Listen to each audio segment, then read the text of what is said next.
Luca, no, vedi. Ci vuole a te con mio Luca. Sei sicuro?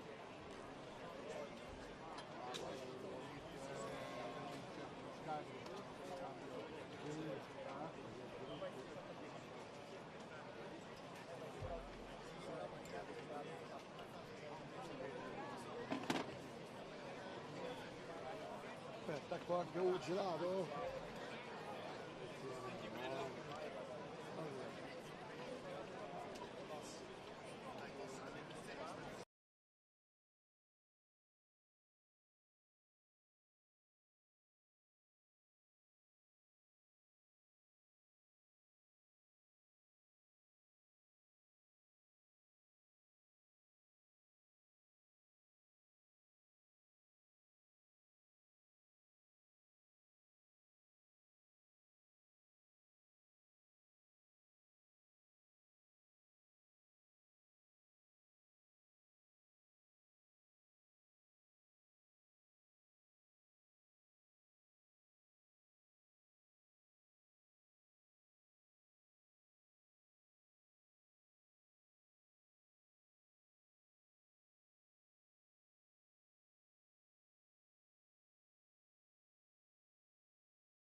Vatican Media English Channel.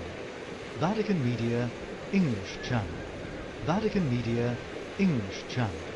Vatican Media English Channel. Vatican Media English Channel. Vatican Media English Channel. Vatican Media English Channel. Vatican Media English Channel. Vatican Media English Channel. Vatican Media English Channel.